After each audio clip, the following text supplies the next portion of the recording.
आणि यानंतर थेट जाऊयात नितीन गडकरी सध्या बोलतात। आणि 52,000पेक्षा जास्त विद्यार्थी आज या कार्यक्रमात सहभागी झालेले आहेत।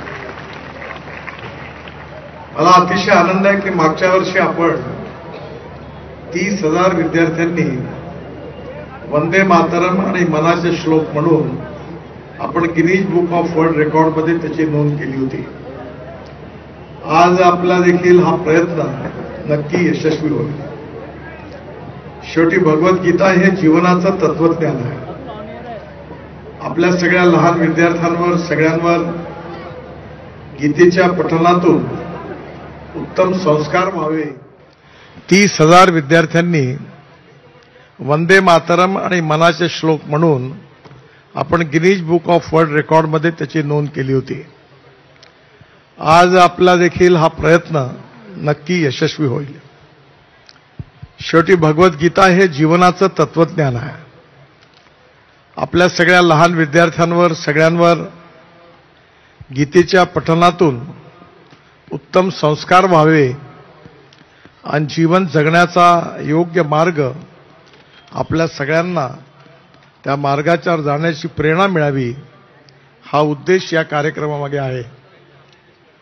स्वामीजींनी आपल्या संपूर्ण जीवनामध्ये गीता प्रसाराचं उद्दिष्ट समोर ठेवलेलं आहे आणि आज विदेशात देखील सकाळी मला माहिती मिळाली की 15 लाख आणि अनेक प्रकारची विनिर्णय देशात राहणारी बंधू भगिनी या कार्याचा प्रसार करत आहे।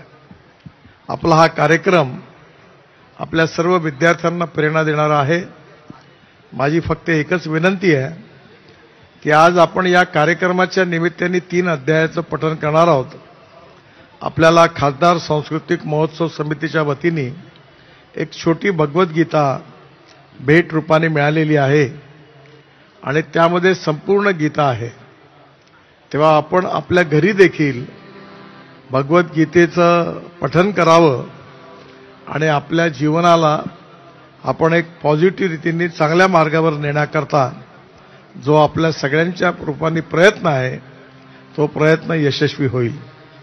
मी पुन्हा एकदा या उपक्रमामध्ये भाग घेणाऱ्या सर्व विद्यार्थी मित्रांना, बहिणींना, शिक्षकांना आणि विशेषतः या उपक्रमाकरता ज्या हजारो शिक्षकांनी, अनेक गीता परिवाराच्या कार्यकर्त्यांनी आणि खासदार सांस्कृतिक महोत्सव समितीच्या सर्व कार्यकर्त्यांनी जे प्रयत्न केले आहेत त्या सगळ्यांना मी मनापासून खूप खूप शुभेच्छा देतो आणि आपला हा कार्यक्रम आपल्या सगळ्यांच्या जीवनातला एक ऐतिहासिक कार्यक्रम आहे आणि केवळ आज आपण या प्रकार गीता पठण करून 3 अध्यायांचं आपण एक विश्व रेकॉर्ड करण्याचा जो प्रयत्न करतोय, हा कार्यक्रम देशातल्या अनेक विद्यार्थ्यांना, विद्यार्थिनींना, शिक्षकांना नक्कीच प्रेरणा देईल असा विश्वास व्यक्त करतो। खूप खूप धन्यवाद।